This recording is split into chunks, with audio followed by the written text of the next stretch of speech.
record on this computer. So we're now recording. So I'll just go ahead and get started. I just want to say thank you all for coming and joining me in my thesis defense. I'm really looking forward to sharing my research with you. Sorry, I'm having a...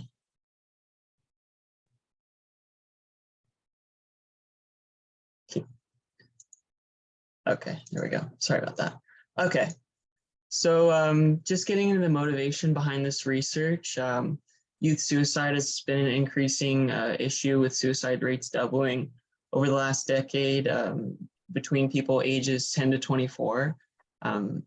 Potential factors contributing to this kind of issue could be attributed to the rise in online risks associated with social media use, such as cyberbullying, but just overall, prevention strategies do exist, but are often non-responsive to vulnerable youth populations.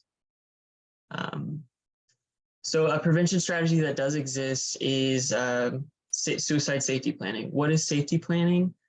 Safety planning is a therapeutic intervention that appears to be effective in lowering suicide risk by increasing engagement and coping strategies.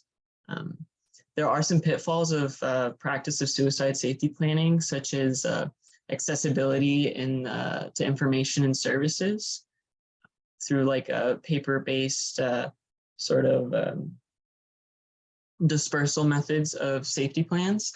So there are some proposed solutions, one being mobile health technologies as a promising way to offer these interventions. So disseminating interventions through digital technology might even be a more inclusive way of addressing these younger populations who are technology immersed. So combining suicide safety planning and mobile health technology definitely addresses the accessibility issues with ordinary practice of safety planning. Just getting a little bit into the background here. So based on a review of 18 studies relating to suicide safety planning technologies and a feature analysis of 21 mobile applications that relate to suicide safety planning, we designed a suicide safety planning application.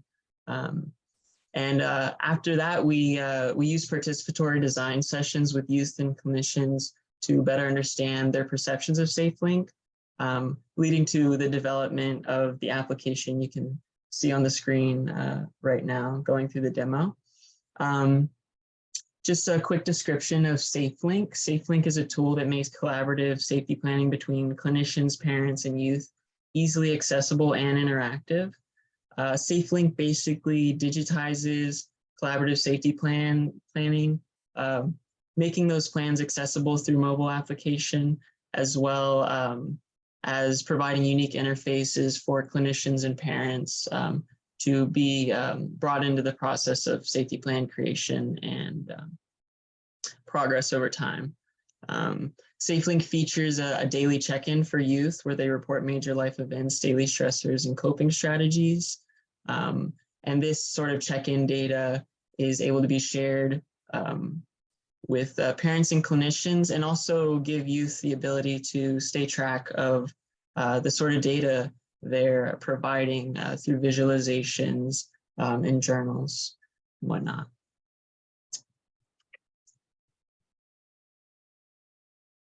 So we have this application. Now, why do we need to go about evaluating mobile health applications?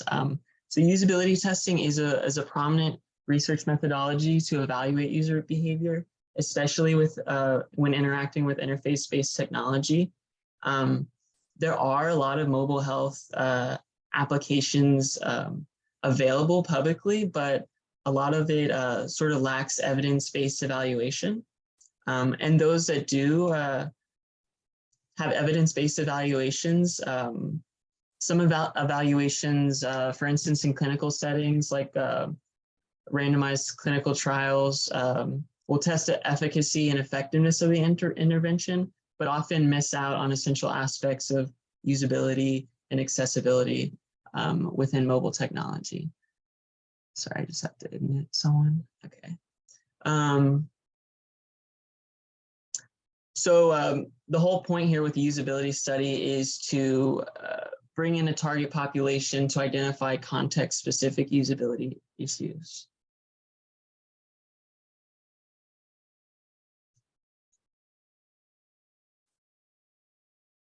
Right, and just getting into the background of usability studies in relation to suicide safety planning, there are numerous existing studies that have conducted usability evaluations on suicide safety planning applications, especially with high risk, vulnerable youth populations.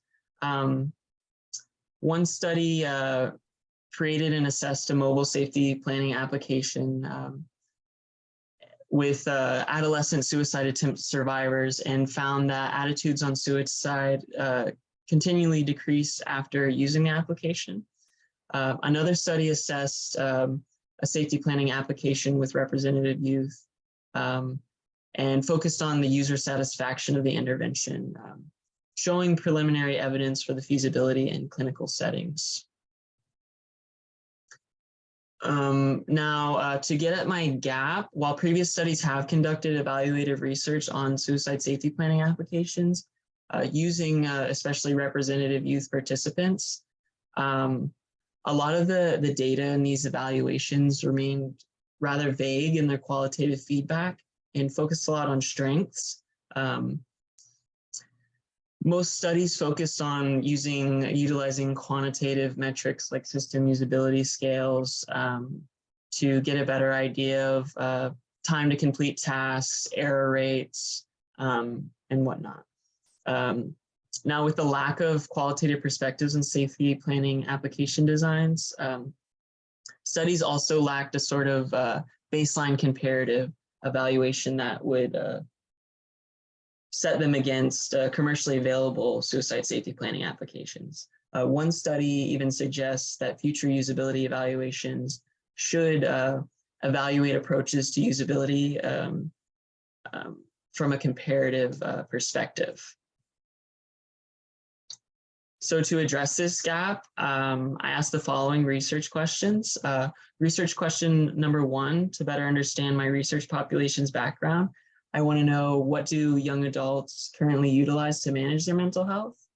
On research question 2, to better understand the context-specific comparative evaluations, I want to know what are young adults' perceptions toward our existing application and a commercially available suicide safety planning application. And 3, to understand how participants can conceptualize improvements to these applications.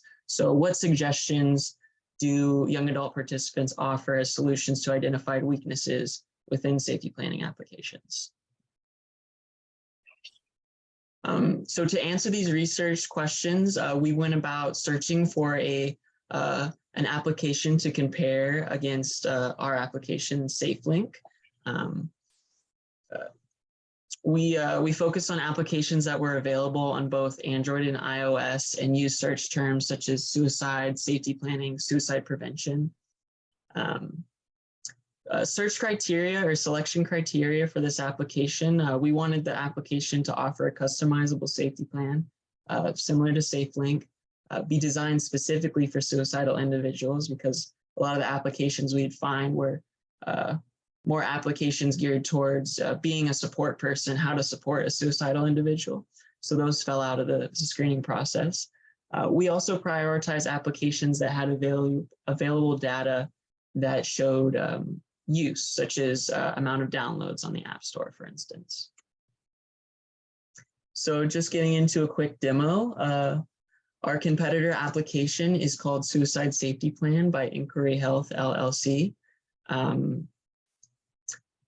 Stats from the Android application store shows that it's been downloaded over 50,000 times. It has over 260 reviews showing some use. And Suicide Safety Plan is a mobile application that it offers a customizable safety plan, a user guide to go about safety plan creation and suicide prevention, as well as a support tab that gives quick access to help resources or hotlines. Yeah, as you can see here with the quick demo. And just moving on. So now that we have these two designs that we want to have evaluated by users, how do we go about evaluating this? So unlike previous studies, my study is not exactly a usability study. It's more of a task-based, semi-structured interview study that uses the two comparing applications as design probes.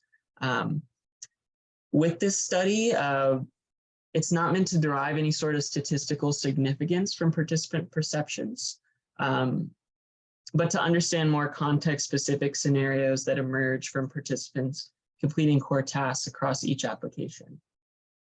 So to address these research questions, I conducted 10, on average, 90-minute task-based interview sessions with participants. I observed these participants interacting with the mobile devices, and also prompted these participants to think aloud while completing the set of tasks that I gave them. So just a quick outline of the study procedure. The study procedure fell into three areas, one being the interview and orientation. So I interviewed participants to gain a better understanding of their background and experience relating to the study's primary goals, and also introduced a brief orientation where I explained the Think Aloud protocol, how we'd be going about completing tasks, and basically giving them a quick orientation of what is suicide safety planning. Then secondly, we move on to task completion. So I prompted participants to give feedback on both applications while completing a similar set of tasks across both. And lastly, a wrap-up interview and survey to touch on the high points of their feedback and collect demographic information. So this is just a sample of the types of interview questions I asked participants before and after the task focused portion of the study. So just to get an idea of their background, what sort of things they've done to manage their mental health in the past, as well as if they'd ever used these applications we are presenting to them before. We also wanted to get an idea of whether they've used any sort of technology to go about managing their mental health. And for the post task, it's really just to touch back on the information that was shared during the task completion, as well as get a better idea of how they compare the applications overall, and which they prefer. So just really quickly, here are the core tasks that we prompted users to complete across both applications while thinking aloud. Tasks focused on being able to create, edit, add support contacts to safety plans. We add an additional task at the end to encourage participants to search through other features not specifically identified in the tasks. This is because both the applications, although they offer creation of a safety plan, editing a safety plan, support contacts, there were some features that didn't exactly match. So yeah, and just with these tasks, during the task completion, like I said, participants thought aloud. Anytime they gave any sort of perception of whether they liked, disliked, felt confused at all, I always probed further to ask them why or how they prefer something to be. In addition to this, after each task was completed, I asked balanced questions to understand whether they felt the task was easy or whether they felt it was difficult, why and how.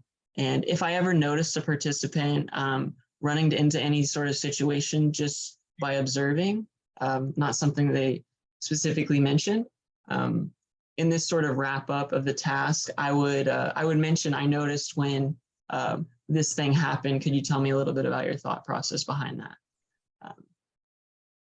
And that's with the tasks. And just getting into my participants, to select participants for this study, we relied on young adult college students at the University of Central Florida. Participants had to be users of Android or iOS devices, have self-reported experience of mental health problems, and were not currently receiving mental health services for suicide ideation or a recent suicide attempt. Participants ranged from 18 to 21 with an average of 20 years old, and participants identified as, based on their gender, they identified as non-binary, 4 participants. 3 participants identified as women, 2 participants identified as men, and 1 participant identified as gender fluid. We also determined that 10 participants were efficient enough to identify any usability issues. And we also began to reach a saturation point, meaning that we were kind of receiving similar feedback across multiple participants. Although this study is low in numbers in terms of participants, we're not trying to determine any sort of statistical significance, but to once again identify and describe context-related issues to be addressed within the study population. So just getting into data analysis. So the way I analyze this data is each interview session was recorded and turned into a transcript where I, myself along with my research partner, we did some coding to identify themes across all the applications. As you can see here, this is a basic list of the sort of themes and codes that we had under each theme. The far right is the codes under each theme. The middle are the themes that we found in relation to the research questions we were asking. So the following slides, I will be covering RQ1, which is themes relating to methods or actions participants use to manage their mental health as existing approaches. RQ2, themes relating to participant perceptions of strengths and weaknesses between applications in comparison. And RQ3, the themes derived from participant suggestions that address identified weaknesses within the applications. So just getting into RQ1, a majority of youth actually utilize a lot of different emotional outlets to cope with their mental health. For instance, most participants had utilized therapeutic counseling to cope with their mental health previously. For instance, participant 3 mentioned having a therapist for a little over a year now.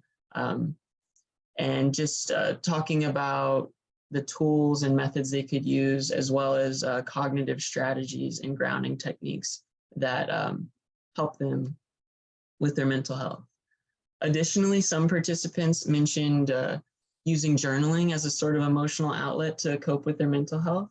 For instance, participant 5 mentioned that they actively journal and they've been doing it almost since high school. They even mentioned that in a weird way, it's like thematically connecting my life, which shows that they are using this sort of process to look back and reflect.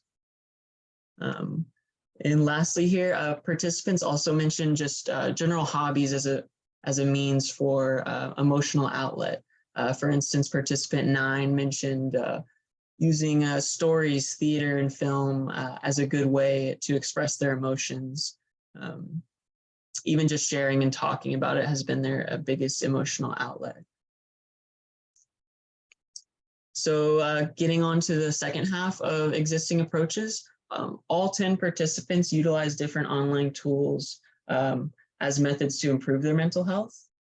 Nearly half of the participants had utilized some sort of meditation or wellness application as a coping strategy. For instance, participant 1 mentioned having a meditation app on their phone, and for instance, used it whenever they felt overwhelmed in a situation where they could just put their headphones in and just kind of go through a meditation. Also, a few of the participants mentioned using mobile applications as a way to journal on the go, which falls into that sort of emotional outlet existing approach. But for instance, participant 5 mentions using their notes app to write down something, basically whenever they didn't have their journal. Also, a few participants mentioned utilizing online therapy through technology. Now, this may be been a result of the COVID-19 pandemic, but they just mentioned using telehealth to speak with their therapists and doing it over an app, like they mentioned, kind of like Zoom. Just to add, a couple different participants mentioned some other ways of coping, just really briefly. One participant mentioned their calendar app being especially helpful in helping regulate their mental health by staying on track and keeping frequent reminders. Also, one other participant mentioned utilizing social media as a sort of distraction in terms of coping mechanisms to help with their mental health. Just getting into RQ2, so the strengths and weaknesses in comparison. Like I said before, not all of the features on both applications necessarily translated to each other. So the comparison's a little bit tricky, but in terms of emotional expression, for SafeLink, participant 10 felt that the daily check-in where you have to go in and express what happened in that day really makes them stop and focus and think about it. And kind of mentions that the way they feel, a lot of people don't do this. So they felt that in that way, SafeLink did a great job at inducing reflection. Additionally, participant 2 mentioned preferring the journal open entry option and just using it as a way to vent, which kind of relates back to the emotional expression from RQ1. Additionally, some participants felt that being able to track changes in their mental health over time through the different ways that SafeLink incorporates that data was really a positive aspect for them and something that they preferred. In terms of overwhelming, participants felt overwhelmed by both applications, but in slightly different ways. For instance, for SafeLink, some participants felt overwhelmed by the amount of time it took to set up, as well as the request of daily check-ins for the amount of time it requested. For instance, participant 8 mentioned that they already have so much to do with school and work and then home responsibilities that checking in daily sounds like a lot to them. Now, this may reflect the participant demographics according to work and school, but we'll touch back on that later. Now, negative feelings or overwhelming for the suicide safety planning app came across slightly different because participants did not voice any sort of time commitment issue with the suicide safety planning application due to its simple design. But they did feel that the information, how it was shared through the suicide safety plan app was just overwhelming and not something that they would want to go through. For instance, participant 9 mentioned that the information in suicide safety plan feels like an appendix, like here's all the literature, and they're really just not interested in that. Especially I wouldn't be if I was distressed at the time. I'd be way too overwhelmed to sit through this, which shows a kind of a plus and negative based on the applications, because they present the information in different ways, but there's drawbacks for different reasons. Another overwhelming feature of or aspect of SafeLink is that some participants felt that going through daily check-ins in the way it's currently structured could remind them of negative feelings, especially if they were doing it every day. For instance, participant 1 mentions, for someone who is stressed at the moment, it could be overwhelming, especially if you're going through your stressors and reminding yourself of everything that stresses you out. It could be somewhat triggering. So moving on, participants talked about guidance in slightly different ways across the applications, which reflects their design. For instance, on SafeLink, participants preferred guidance and the examples that it gave them. So participant 5 mentions that I think it allows you to take things step by step, like you're presented with just warning signs on one page, and it gives you a list, which allows you to select your options, which I like. Yeah, it's presenting things to write down in your safety plan one step at a time, and it makes things easier to go through. Now also, the way that translates to suicide safety plan is that participants felt that there was overall lack of guidance. Participant 1 mentions that I think the second one, suicide safety plan, was lacking, like important prompts or options for people to choose when they're asked for warning signs or coping strategies. I don't think it's incorporating the information into the guide very well into the process of creating a safety plan.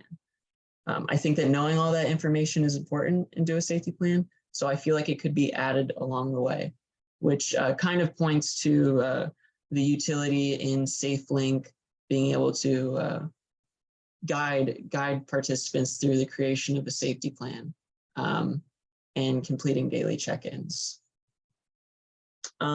Additionally, with the lack of guidance on suicide safety plan, participant 8 mentioned that they didn't even know that the page they were on would be their plan, because on suicide safety plan, the first page that you open is your safety plan.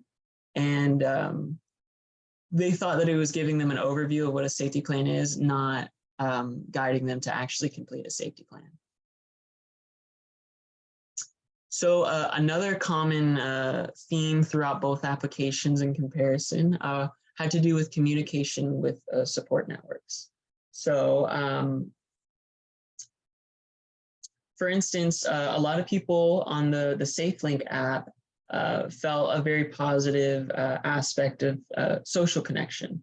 For instance, participant 2 mentioned that that's neat. I mean, you know, typically like when people say they have issues with depressions and seasons like that, it's good to have a circle of people around you that kind of know what's going on.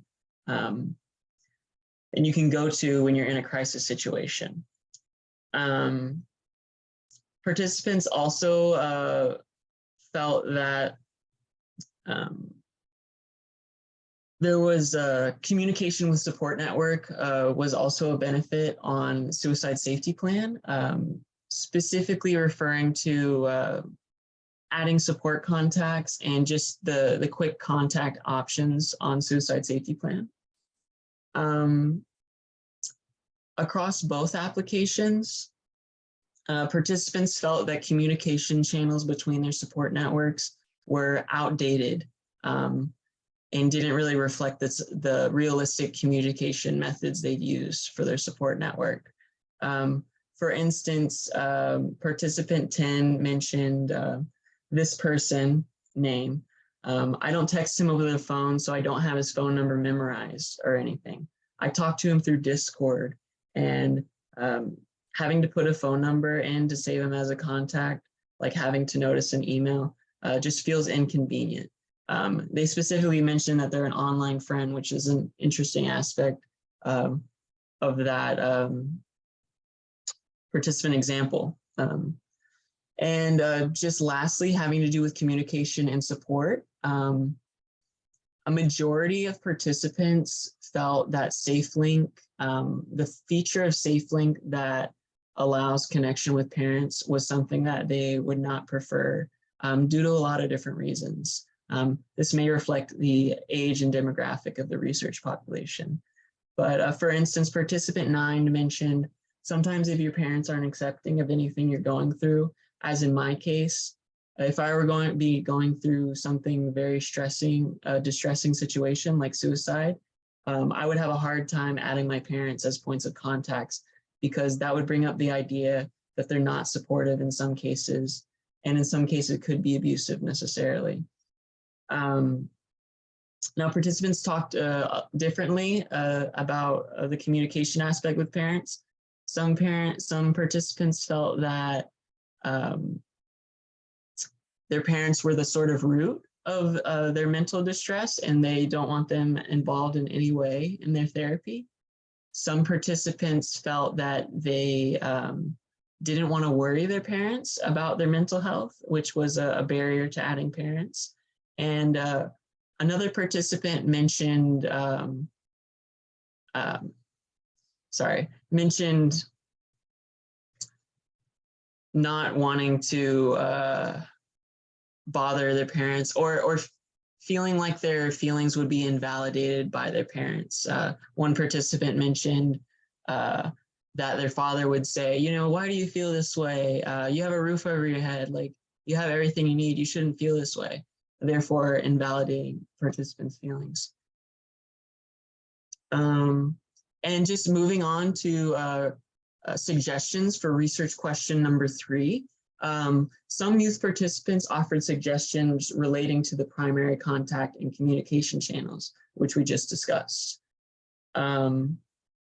Almost half of the participants suggested that SafeLink should allow messaging between their custom support network as opposed to their parent or guardian. For instance, participant 7 mentioned the messaging thing. I wish there was an option for the support thing to invite people that you put on there on the people tab. You cannot message other people apart from your parent or guardian. And also a couple participants related back to the preference for more modern communication channels, like the example with participant 10, who mentioned that one of their support persons who they talk to about their mental health is actually an online friend who they only talk to on Discord. Participant 3 also mentioned something having to do with modern communication channels. They say, maybe you could link other apps, like a lot of people talk through Discord or something. Most people I talk to, I'm not going to be sending them an email. So having other forms of contact that are more relevant benefits. Also, some youth participants emphasizes changes in language to address some confusion within SafeLink. For instance, 3 of the participants mentioned that terminologies should be more clearly defined to reduce confusion. Some participants mentioned the link to life statement, for example, which is a feature on SafeLink that is basically like reasons to live. So participant 5 mentions, I would put some more like what is a link to life to statement, just to explain so I can get an idea of what this statement is and how to even go about making one. One participant also, although this is low in frequency, they mentioned that there was confusion with the categorization of daily stressors. So participant 3 mentioned kind of a confusion among major life events and daily stressors. For instance, short-term and long-term stressors. They also mentioned that a lot of the stressors came across as more of symptoms of stressors, and they felt confused by that. Even though the SafeLink application, the way it asks about daily stressors is what tells you something's wrong, right? This participant was confused by the fact that the daily stressors were the symptoms of stressors rather than the actual stressors. and they felt that major life events more served as something that would be labeled as daily stressors.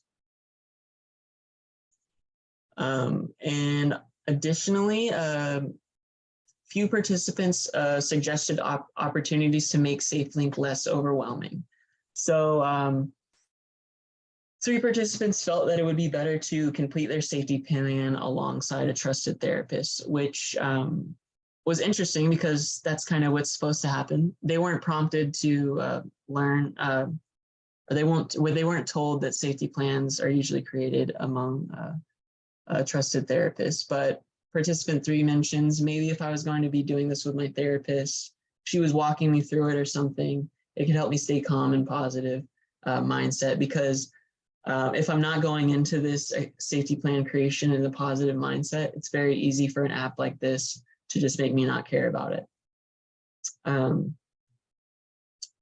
And on that same sort of note, having to do with the effort that goes into creating a safety plan and the importance of creating a safety plan effectively, one participant mentioned even adding a sort of disclaimer prior to starting a safety plan to make sure that you're doing it thoughtfully, or even with a therapist.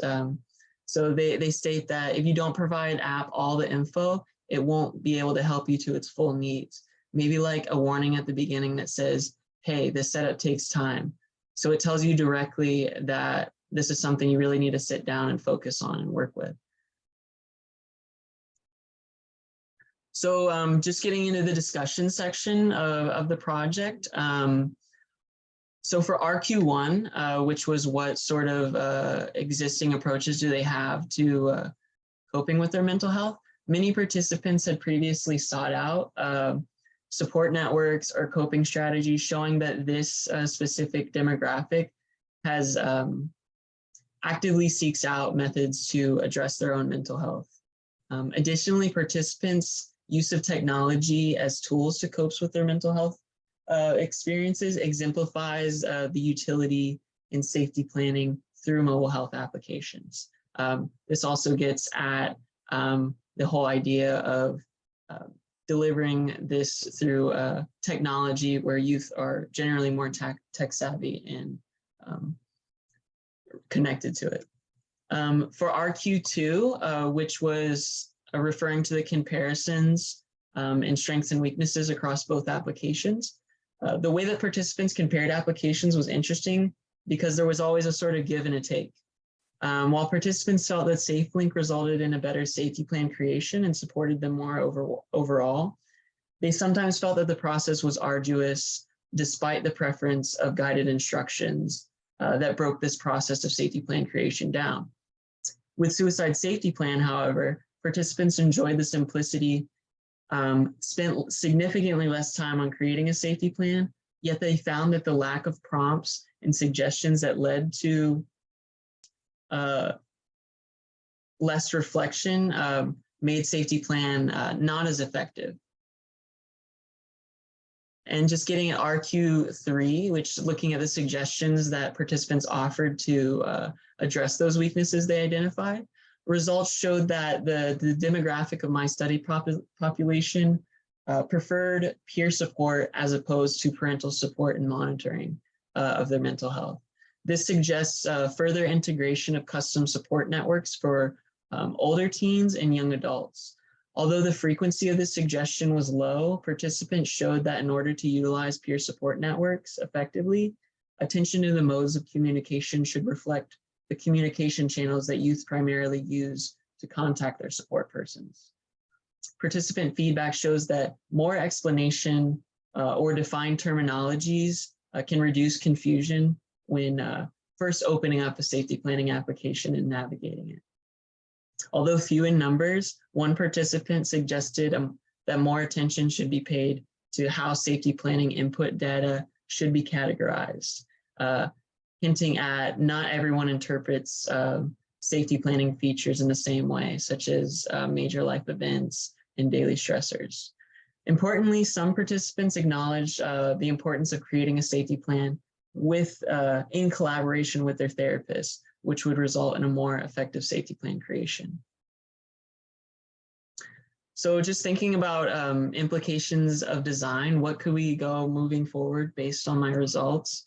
If SafeLink is intended to address, new adults, so teenagers who just recently became adults, attention should be paid to how their relationship with their parents might limit interest in utilizing an application like this.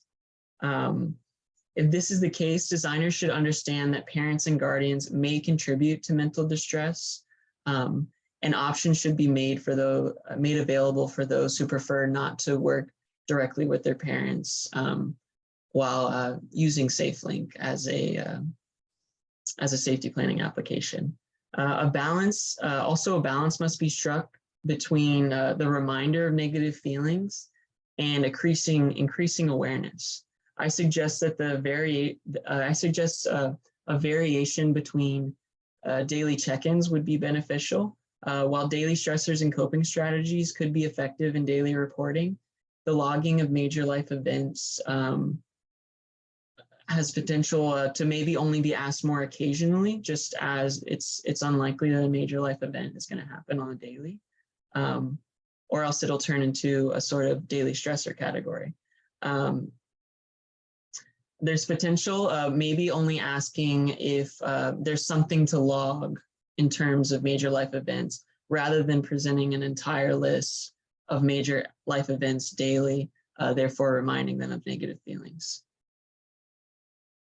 So the limitations of my study, this study only includes a small portion of the 10 to 24 age range that experiences the issue of youth suicide.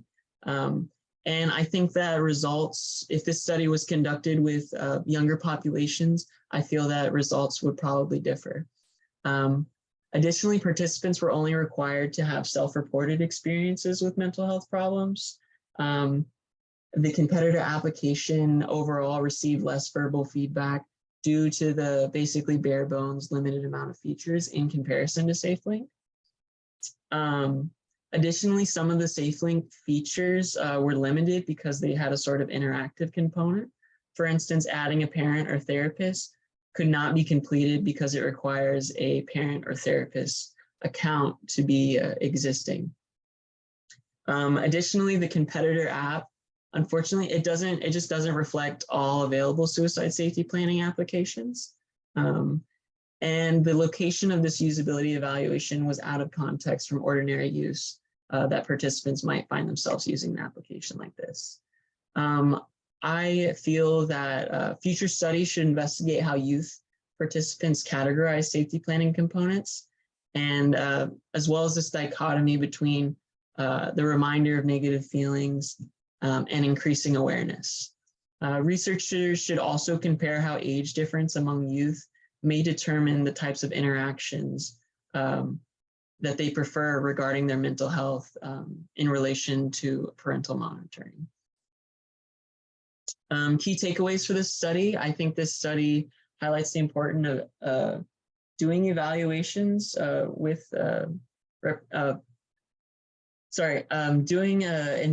evaluations on suicide safety planning applications and mobile health applications in general.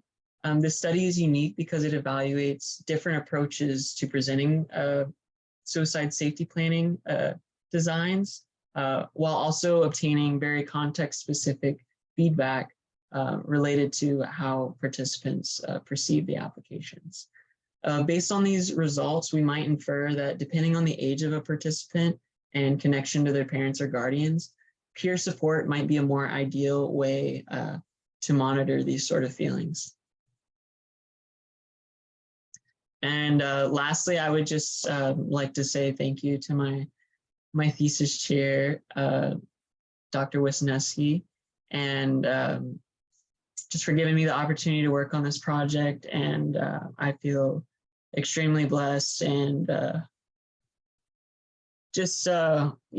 feel like it's not real. And I just want to appreciate my thesis committee, Dr. Greigowitz, Dr. Talaferro, and Dr. Hughes for taking the time to be here today and agreeing to serve as my committee members. And especially a special thanks for Zainab for helping me all throughout the design process of this research, and Ma'am Taj for helping me going about evaluating my results in such a short time frame. And I just really appreciate everybody for giving me the opportunity to succeed. And here are my citations, and that's it. Feel free to ask questions. All right, well, thanks, Zach. So I do want to applaud Zach for his resilience this semester with 2 hurricanes and his car getting broke into, and some other issues with work and trying to get towards graduation. He's been a trooper. I also want to apologize, Lindsay, that we weren't able to work with the Honors College to get you as official member on his committee, but I told Zach from the very beginning that like you are one of his committee members, and so thank you for taking the time to be here. I don't want you to be confused by the forms of not knowing that your contribution is valued. That being said, I think maybe it would be great if we could open up the questions to Mom Taj and Zainab first, just to give their reactions, because they work so closely with Zach this semester, and any questions they have, and then we can open it up to the committee. I can go first. So Zach, that was an amazing presentation. So my question is like, what do you think like are the biggest contribution of your study? I think the biggest contribution for this study, well, I think because the whole intention of SafeLink being for youth, and due to IRB restrictions, me taking this application and seeing how it works with more younger adults, you know, teenagers that just recently became adults. I think it highlights something really important as to just how participants feel about sort of going about sharing this sort of sensitive information. They mentioned specifically issues with parents, but overall, it was interesting to see how participants really like to be able to track their data and better understand their changes over time, which kind of related back to some participants' preference as for journaling as an emotional outlet, to be able to look back and reflect. But yeah, I think the most important thing there, it has to do with how those participants' specific experience kind of relate to how they interpret the application. Awesome. Sorry, I have one more question. So, sorry to interrupt. Lindsay just mentioned that she might need to drop off a little early, so I wanted to give her a chance to go ahead and ask her question before we go on to the other questions. Thanks.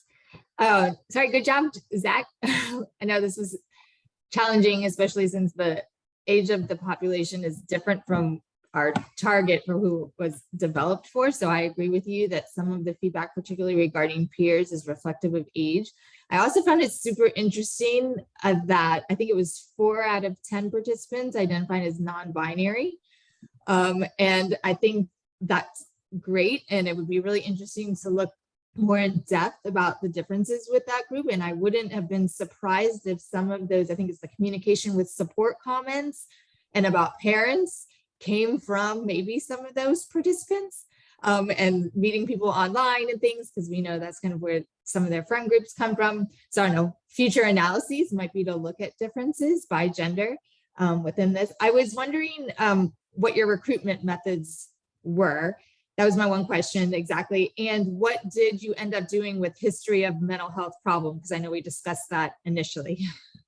Yeah, thank you for that feedback. I also noticed sort of how my participants identified themselves, and it also made me ponder maybe that has some sort of connection with the relationship to their parents. But for recruitment, I went about sharing my research flyer on social media. So participants were able to click an active link to complete the pre-screening survey. I also dispersed physical flyers kind of anywhere I could on campus. Some in the student union, some in classroom building, one also in the College of Sciences building, as well as just other spots kind of like on poles in campus. They would get taken down or they get rained on. But I was actually shocked to see how many participants I got just from QR code scans. I think there was, I don't have the exact number, but around 80 people had taken the survey. I think quite a bit actually made it to the end, but due to people canceling last minute, being your schedule and just the general time constraint with my particular situation, I also wasn't able to really schedule those participants that did also make it through, which was kind of a drawback of the study. But sorry, could you repeat the last part of your question? What was your criteria for having a mental health problem? Okay, yeah, so I added that in the sort of demographic survey. Just, well, my thought behind it was maybe if I have a better idea, like maybe how they self-describe as like how. Zach, I think she's trying to get at the inclusion criteria, where we were trying to get a population that had a history of some mental health struggles, but then we didn't want people in crisis. So how you handled that? Yeah. So how I handled that, really the criteria was they just had to express that they had experienced mental health problems. But, you know, like Pam just said, we're not under the care of any sort of clinician for suicide ideation or suicide attempt. I think it's a bit of a drawback to this study, just because a lot of usability evaluations on safety planning applications are able to reach very vulnerable populations, such as teens that actually have gone through those experiences. Like I couldn't necessarily say that any of my participants would actually seek out this application due to, you know, the inclusion criteria. But I felt that the sort of process of finding coping strategies was still, and daily stressors was still very much relevant to them. But yeah, that's what I'd say on that. Okay, thank you. Hey, Lindsay. So can everyone please share your screen? I mean, share your video. I can take a photo of everybody. Oh, Like, she wants to take a thumbs up. picture of everybody before you drop off. I don't know how to do that. What do you mean, Momtaj? Like, I think, what are you asking? Oh, are you asking for Zach to stop sharing his screen? Oh, yes. Yeah, I can do that. Sorry about that. So she just wants to hide the PowerPoint so we can take a picture. Yeah. I forgot my hair's all messed up. Yeah, You can mine hide too. me because Okay. I'm kind of feeling a bit low, so I'm not turning my video on. So Oh, you that's can okay. My hair's a Yeah. mess, but all right. It's Well, okay. everybody just smile. Everybody wants to do a thumbs up. This is a preemptive thumbs up, so no promises yet, Zach, but Awesome. Thank you. okay. Thank you guys. Did Bye. he, Thank you so much for okay, good. coming. Yes, he Okay. answered my question. Awesome. Thank you. Okay, thanks, Momtaj, for reminding me to. So Momtaj is a social media publicity person for our lab. So she's the one who takes the screenshots of everybody for me. Charlie, like part of your head is missing. Oh, Okay, you're back. yeah, I did this, I think. Oh, yeah. So I think Zainab, and I just want to open it up to Zainab and Momtaj again, and then we can go to the committee. Yeah, I Okay. can go next. Oh, No, I just Zainab, wanted to you can go say, ahead. okay, thank you. Great job, Zach. Amazing presentation. I think it was really insightful, particularly the parts about the app being overwhelming. I think that's really important for us to know when when we're trying to help the youth. So I think your study did an awesome job of giving us some unique insights. One question I have is, we've talked about, them not wanting parental support for their age range, but did any of them reflect back on their teen years of whether they would want parental support back then? Just curious if that was mentioned at all by any of the participants. Yeah, so thank you for the comment and the question, or the compliment and the question. Yeah, so I don't have the exact numbers, but I believe it. So at least one participant, when they were referring to how they felt about basically connecting with a parent on this sort of application, they did refer back, maybe when I was younger, this would have been okay. So yeah, there wasn't a specific occurrence of that. I believe that's the only one I can think of that straightforwardly said. Another one, Zach, another one was saying like, well, like instead of having a face-to-face communication, having this messaging to parents or sharing your feelings to your parents was helpful. Yeah, so that participant, forgive me, I can't remember their participant number, but like Mantaj said,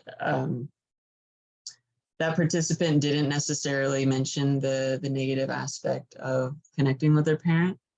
They more weighed in on how they felt that reporting the information in this way was a lot less high stress, as opposed to like confronting their parent in person to talk about it. So that is an interesting aspect. Got it. Thank you. All right, and Momtaj, you had mentioned that you had another follow-up question, so I just wanted to see if you wanted to do that.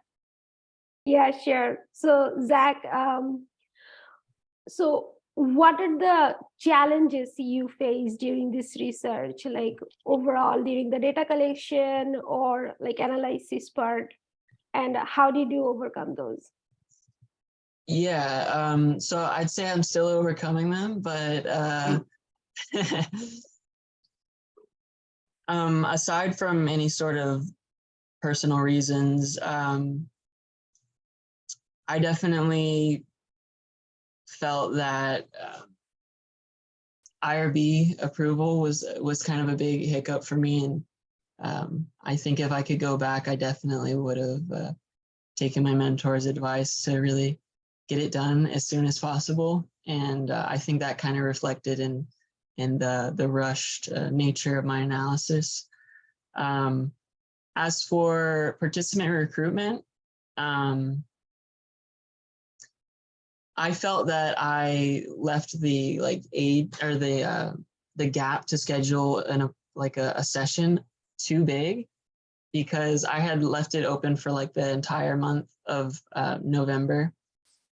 And when I was first getting people scheduling, I had some people that selected the end of the month, and I was like, no, I don't want, that's not going to work. So I think going back, I would have probably preferred to have sort of like bursts, like only give them a week to pick from. And, when I get through that week, I'll update it, and they can only pick from a week in like the next sort of recruitment material dispersal. As for the analysis, I mean, I can't lie that this analysis was rushed, and I do think the results would be in discussion would be more thought out and well-rounded if it wasn't for my rush and analysis. But I did put a lot of time, a lot of coding. It was 10 transcripts. I think there was almost 400 excerpts coded for, and like 70 different codes. So it was just a little hard to go through in such a short amount of time. But other than that, I'd say that's what I'd do differently. Give myself more time and not be so stressed. Also, Zach was also telling me that like coding never ends. Like we went repeatedly to do the recoding again and again. It's an iterative process. Yeah. So let me, so before we get to the committee's questions, because I know they're going to have a lot more, two, not softball questions, but questions that we've talked about that I didn't hear come clearly from your presentation. Is one is, why was it important to do a comparative study of SafeLink to another app instead of just doing a study on SafeLink? So based on previous literature, they recommended doing a sort of comparative analysis on different sort of designs that go about safety planning. To me, I feel that it was important to have these two alternating applications. One, the participants couldn't tell. So which let me application- lead you just a little bit. So what did we talk about demand characteristics and bias? Yeah. So I feel that if it was only one application, demand characteristics and bias. So what are demand characteristics? Do you remember? So demand characteristics are basically participants saying, giving a lot of positives, and they're basically saying good things about everything they see because it's being shown to them. Okay. I felt that having the two applications and alternating them, so odd numbered participants completed tasks on SafeLink first, even numbered participants completed tasks on Suicide Safety Plan first. I felt that for one, participants couldn't necessarily tell that like maybe I was more like one of the applications was ours or not. I mean, I told them that both of these applications were works in progress and then I had no involvement in them at all. So I actually encouraged them to give me more feedback on weaknesses because I felt that although strengths are important for them to express that, they do feel more like demand characteristics, like kind of just saying, oh, this has this thing. Yeah, it's great, which it very well may be, but they might just be saying that to say something since they are prompted to think aloud and talk through the processes. Okay, so that's good. You got to the core point. The second question is about your sample size and being able to generalize your results. So like, yeah, for a typical usability study, 5 to 7 participants is kind of the industry standard. But in qualitative research, what is the standard of like being able to say that, 10 participants, it was enough to stop. It wasn't just an arbitrary, I stopped recruitment because I ran out of time. What did we talk about when I said, well, should you keep recruiting or not? Do you remember? So the basic idea of is something called a saturation point. So as I'm interviewing participants and going through the processes, if I'm noticing a lot of participants are saying the same things, especially regarding weaknesses, right? Because those definitely aren't demand characteristics. If I'm seeing a lot of repetition in that, I know that I'm reaching a sort of saturation point among the particular types of participants that I'm interviewing. I do think that would change, maybe depending. So do you feel like you reached that saturation point given your current sample?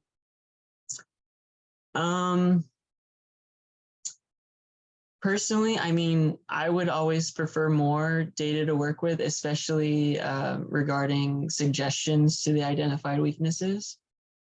Suggestions were low in number. I mean, it was 1 or 2 participants speaking about a suggestion that multiple participants identified as weaknesses, but not every weakness that was identified had a suggestion given.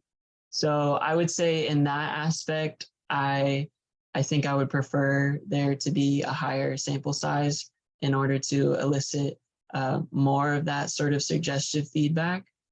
But regarding the weaknesses, I feel that the 10 participants kind of identified the weaknesses pretty well. Okay, so it sounds like you think you were close to reaching theoretical saturation for RQ1 and RQ2, but it was RQ3 where it was like the recommendations from participants on what they would like to see in addition is where it's weaker. Okay. Yeah, and that go may ahead. have been different depending on my research, like my interview questions, because obviously that shapes my themes. Okay. So my last question, because I want to get to the important people on the call, is we don't have a thesis document draft yet. And I know that there were,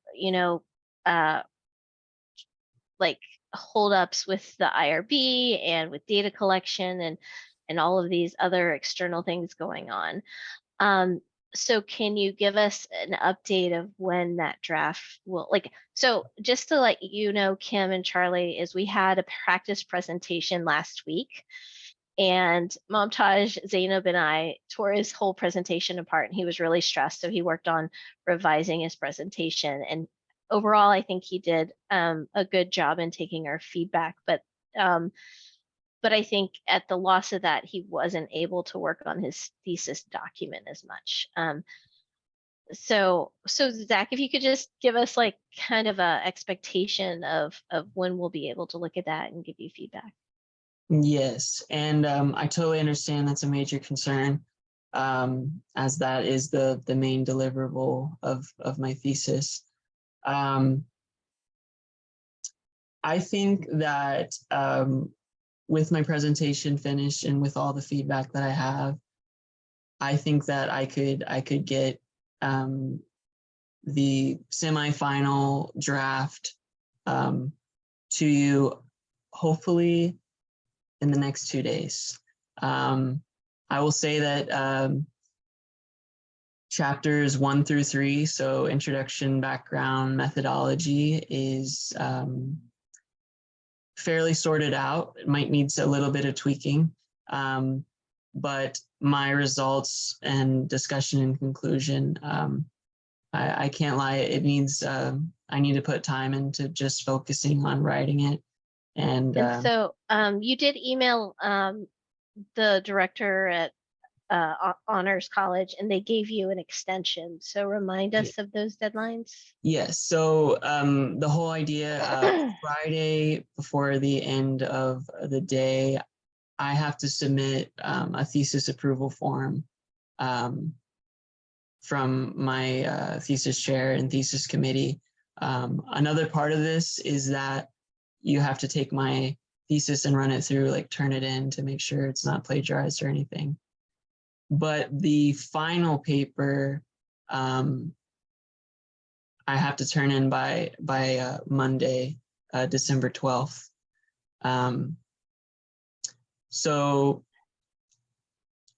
yeah, that's okay. So a a question for the committee is: do you want him to send you what he has right now to give feedback, or do you want him to take a day or two to incorporate the feedback that we give him from his presentation to send you his draft?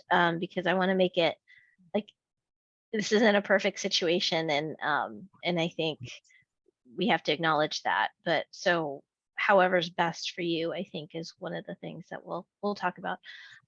Okay, so I'll leave it at that for now, and then we'll get the feedback from the committee, and then we'll go from there. Okay.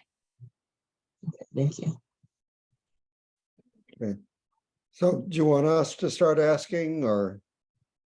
Yeah, I mean, since this is Kim's main area of research, she'll probably have the most questions. So if you want to go first to get your questions kind of off the docket. Do you want me to go first or Kim? I was just thinking that maybe your questions would be shorter, and They so. will be. They will But, be. There are but if Kim two. wants to go first, she can too. So it's up to you. Yeah. I just have 2 questions right now. And by the way, my answer on the other is I'd like to see the first 3 chapters as soon as possible. Okay. But my other is, did you feel that by doing 2, their answers were anchored in the other one when they were giving you feedback on A, they were anchoring that with B and vice versa? So correct me if I'm wrong. Are you referring to the sort of feedback suggestions? Yes, they have two models to go on where they're using the second model, the alternative one, as an anchor for their feedback to you on whatever they were commenting at that time, whichever one they were commenting on. I think that a lot of feedback came through our app, SafeLink app, just because unfortunately the competitor app that we kind of were doing comparisons with, it just wasn't as interactive as SafeLink. Participants generally didn't have as much feedback to give. And when they gave any sort of suggestion relating to it, it usually fell into sort of making it more like SafeLink, as in breaking down the guiding process further, basically breaking down the suicide safety plan guide that's there into a more guiding process like found in SafeLink. So just one point of clarification, Charlie, in the lit review that we had done previously, one of the key findings was that most of the apps that currently exist for safety planning are kind of like brochureware, where they give you like a kind of a static safety plan that you can edit, but it's not like interactive. Right. So, yeah, so they weren't comparable. And that prevents that direct anchored comparison. Okay, that's all I want to understand. The other is, did you, in your looking at the background literature, observe anything with regard to children with autism because of the increased level of bullying that occurs online to that population? Did you see any of that? I know you probably didn't have any within the 10, but you may have. Yeah, that's an interesting point. In my review of literature, I don't think I came across any specific papers that detailed the sort of situation that you mentioned with maybe potentially people with autism facing even more enhanced versions of cyberbullying, those online sort of characteristics that may lead to suicide ideation or attempt. I don't think I have any citations specifically for it, but I feel like I do recall, like maybe when I was reading through the literature, some mention of it. That may be a question I redirect to Kim, which is, I know the bullying is much more frequent, but I don't know that the suicide ideation is with the population of children with autism. So I was wondering if you discovered anything and you're looking at that, but I haven't. Kim, can I ask you that question? Yeah, I think generally they are a high risk group. So we're working with, both youth and adults with developmental disabilities, including autism. I think that the research out there is very limited. So I think it exists, but I think it's so narrowed focus that it's kind of beyond the scope of the study. But it's population. I didn't expect it in this study. I was just curious if in the process of the background literature, if anything was discovered on that, because I work with kids with autism and I am very curious about how I know that they certainly get bullied a lot, but I've been surprised in how mature many of them handle that. Please, very pleased, actually. So Charlie, I can talk to this from a personal perspective and from some of the research that I've looked at.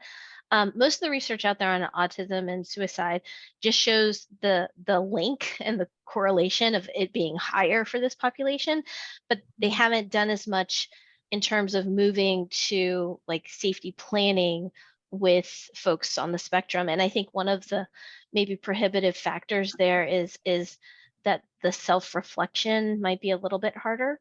And so some of the negative ideation that occurs with autism, like, and even some of Zach's participants, I thought was really interesting, where he was just like, yeah, I don't want to like see all these negative things every day.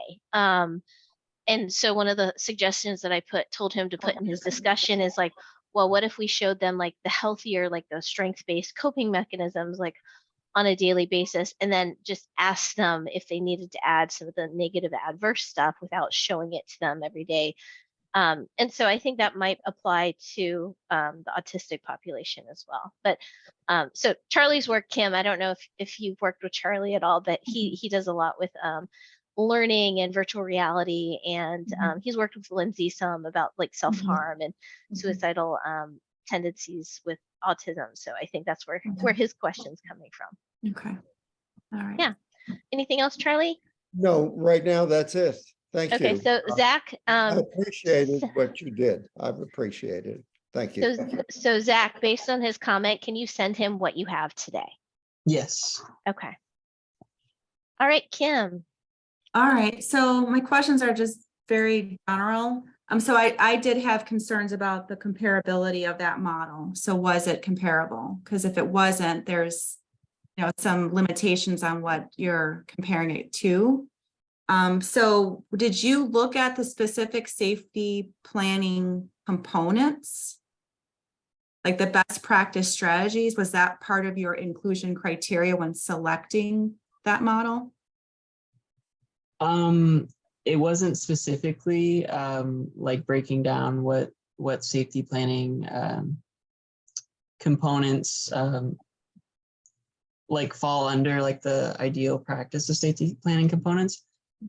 I do think that I thought I had a document open that had it So on Zach, we had sent you the lit review paper earlier on, and I think you used that and then your own search to land at this app. Because I know that one of the things we talked about early on is like, we have to make sure that you picked the best app to make the comparison. Yeah. So can you just maybe go into some of that process a little bit more to unpack that? So that happened early on, and I conducted the search with Zainab. I agree with you. I don't think that the apps, they kind of offer different methods, right? They don't exactly link together. Like I can't exactly compare features because they just don't offer them in the same way. But in the selection process, I think we had about there were no applications that were specifically stated as being targeted like for youth suicide safety planning, just to start with, which I think I also saw in your lit review. I'm trying to think. Can I add to that? So I was helping Zach with the selection process, and he might not be as familiar with the core components of safety planning, but since I've done some of the app review, I understand that part a bit better. All of the apps in our list had, like, the safety planning part of them did have those core components, like the stressors and the major life events and the coping responses. So those 5 categories were all part of them. And we kind of shortlisted them based on the number of similarities that they had with SafeLink, but then also some unique features that we could compare them with. So like SafeLink had the ability to add support contacts whereas the other didn't. Like overlapping things included like having resources to contact, and all of those core safety planning components pretty much overlapped. The interfaces were entirely different though, and the suicide safety plan was a lot less interactive, if that helps. And that just might be something, I clearly haven't read anything, but it might be an area where you could maybe fully explain like how you selected the inclusion criteria. Yeah, definitely. I think we have that documented as well, right, Zach? So we could rely on those documents and explain that in more detail. Yeah, we do. Just so my other question is, it sounded like the participants didn't like the ongoing reflection of the negative things, right? The stressors and the events.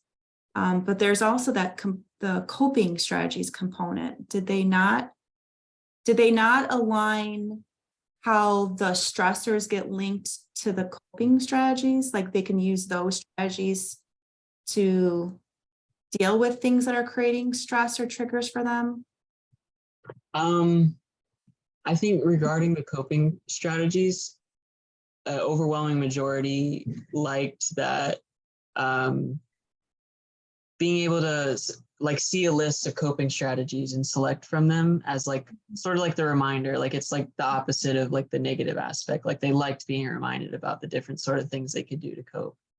They especially liked being able to rate whether coping mechanisms worked or not regarding their daily stressors.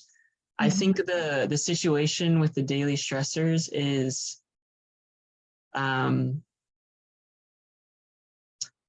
one participant mentioned sort of like long-term and short-term stressors. So a major life event is something that falls in. Maybe that's a long-term stressor, right? You had a close family member pass away.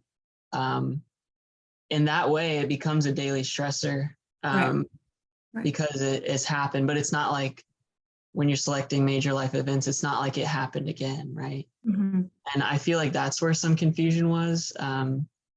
But regarding the confusion with like object of daily stressor versus like feelings of daily stressors, because I believe on SafeLink it's kind of categorized as like behaviors, like what tells you something's wrong, like have you been sleeping more often than usual, or you know, using drugs more often or whatever.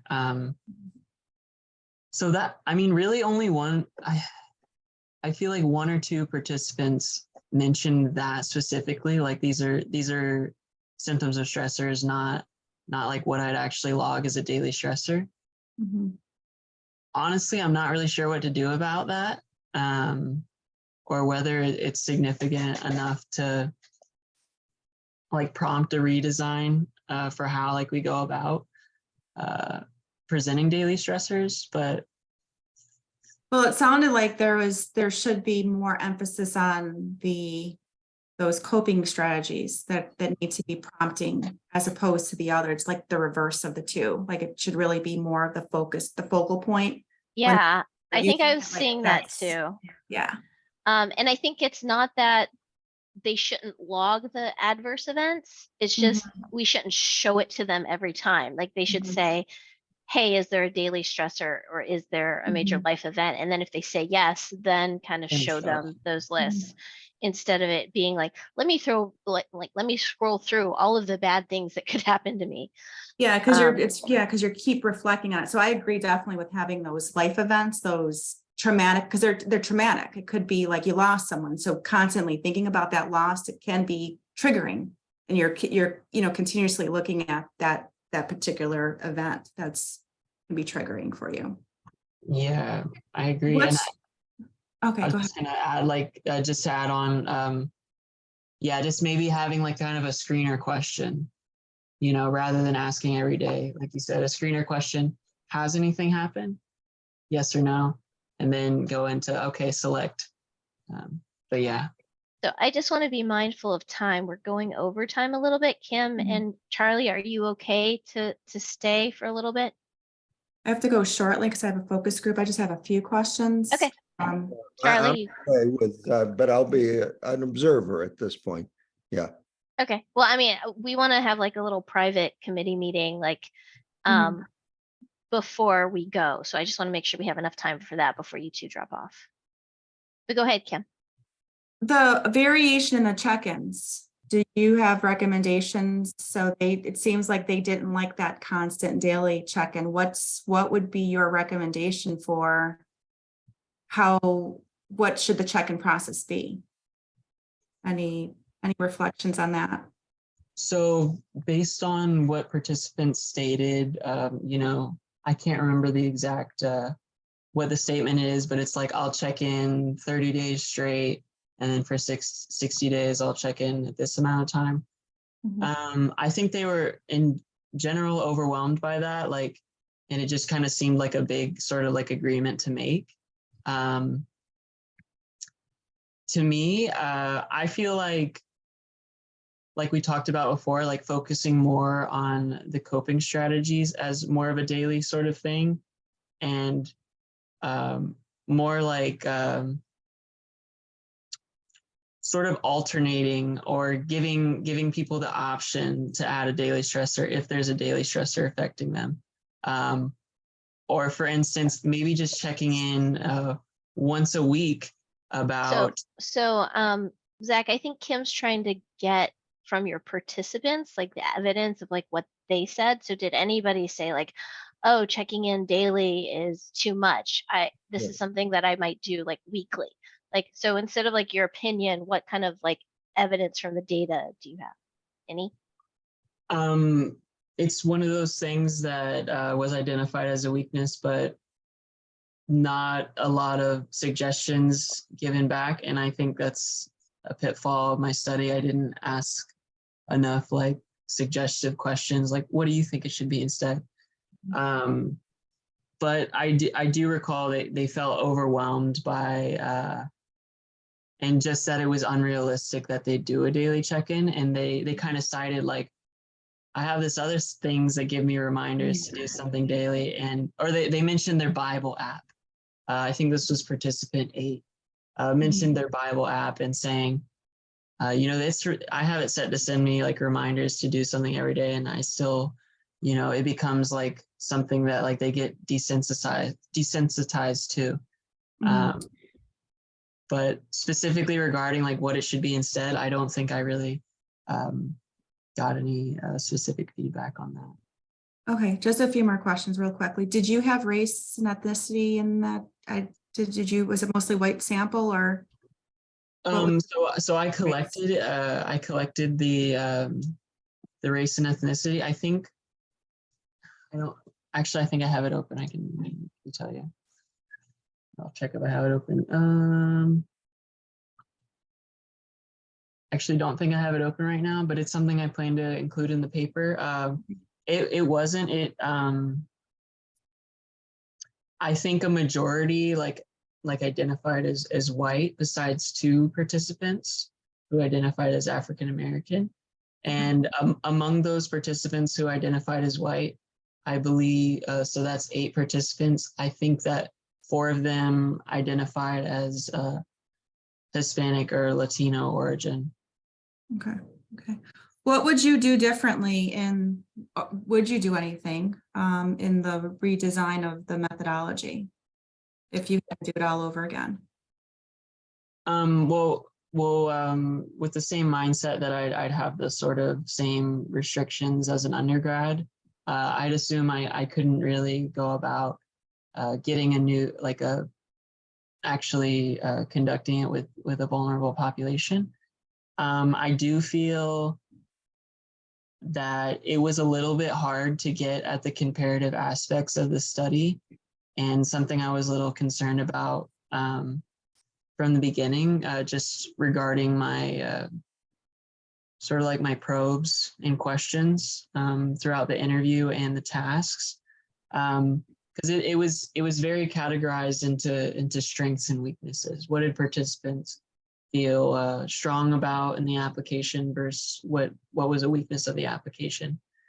And I would have preferred some more questions that were direct, like comparisons. Like I think there's only one or 2 questions at the end, like wrap up interview, where I asked them about like thinking about both the applications, like which one do you prefer and why.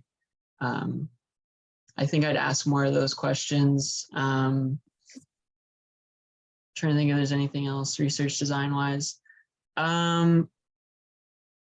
Like with the competitor application, I reviewed some literature that was like, it's good to like do competitive analysis with like, maybe it's not as big of an application or like as popular, but maybe it's a smaller scale thing, but they're doing something more innovative than other people. So I think I would have preferred to maybe do a more extensive search and find an application that maybe was doing something a little differently, because in this situation, it was like SafeLink was doing the newer, more novel thing.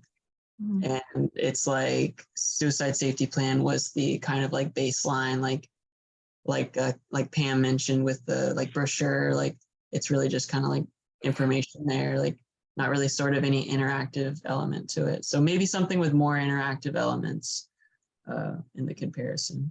And you didn't have any like internal metrics that you were looking at, like the time spent on a particular screen or No, not work to a specifically. screen or anything like that? No, and I think that's that kind of falls along the lines with we decided that this technically isn't a usability study because we don't collect metrics like that, like task error rates or time to complete tasks. I mean, I could say like just based on my observation, like people, I just don't have exact like times. Like So let me interject there. So like when you're doing a study like this and you're having them think aloud as they're doing the tasks, you can't really measure like completion time because like just the cognitive load of thinking aloud like blows that out of the water. And so one of the like Zach did his presentation last week and he like said, this is a usability study. And then he presented the results and I'm like, these aren't usability study results. Like we want to know like what button was confusing and what this and like more of like the lower level like usability stuff. But then I was like, well, the stuff that you're giving us in terms of these thematic like insights are also useful. So let's like revise this to being an interview study with a design probe. And then focus on the qualitative themes. But like he did a screen capture as they were doing the study too. And so like there is a wealth of usability data that we can also look at and do some analysis on. He's not going to have time to put that in his thesis, but like I think he should share that data with us to make sure like regardless of like if he continues on with this particular project that we don't lose that data. Yeah, I think Yeah. that would be valuable to see if someone, as they were reading it, they were like, what? I don't think if there was any, like just some of the other stuff that might have not have been picked up on how you transcribe. Yeah. And so I like would say there sharing was a those lot of that. videos, I think would be useful too. Because like we didn't do like the lower level usability analysis because like honestly, it's not very publishable at that level by itself. But I think it's useful to do and could be like if we turn this into a full paper publication, putting that in it later. But we also have to see what Zach's plans are after graduation. So like we do have that data, like he has the screen recording and everything. It's just, it just wasn't to the level of what he could analyze with the time. Right. Okay. Yeah. And just to reiterate, there were a lot of, I'm not saying there's like a lot of problems or anything, but there were mentions of like more like usability specific issues like, oh, I expect because all these screens were like this and the button was at the bottom when I got to this screen and it's not like that. I was confused because I expected to do the same thing, which, a lot of those issues might fall under kind of just like existing sort of, sorry, I'm blanking right now. Yeah, it's just like usability kind of heuristic guidelines. Heuristics. And I do want to mention one of the reasons that Charlie is on this committee is he was on the senior design committee evaluating SafeLink. And so he's familiar with the development side and some of the challenges the senior design team had. So like Charlie, I don't know if you want to speak to that at all. No, actually, I'm going to ask two generational questions really quick. So one of them is, do you think the fact that you're a peer actually helped or hindered in terms of the openness of people, of your subjects? That helped or hindered? To me, I feel like it may have helped because I feel like we may have had some common experiences in terms of, being college students. Like I did some rapport building prior to, starting the interviews. I'd ask them about their major, stuff like that. And I feel like I would try to make like a genuine connection with them first before I went about doing the interview. And I'll say that Zach's not my typical CS student. He has like a background in like anthropology and And Right. so like he wants to do more of that ethnographic work. So like I think his results are probably deep, like thicker and stronger than if it were like one of my typical CS students. So I had one more generational question, which is, you had some people who were uncomfortable in terms of direct contact with their parents. Did any of them mention grandparents? Because often people are more open with their grandparents than they are with their parents. And I'm That's just curious. That's a good point. I didn't have any specific feedback related to that.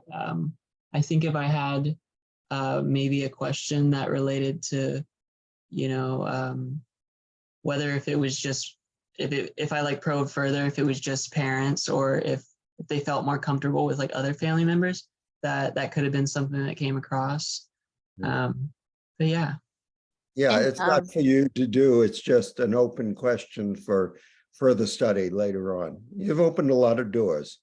yeah, So- and Kim, did you have other questions? I think you left off on the, how would you design the redesign of the methodology? Was there another No, question? yeah, no, that's all I have for now. Okay, so I am going to create a breakout room and put the three of us in it really quick. Can somebody tell me how to do that again?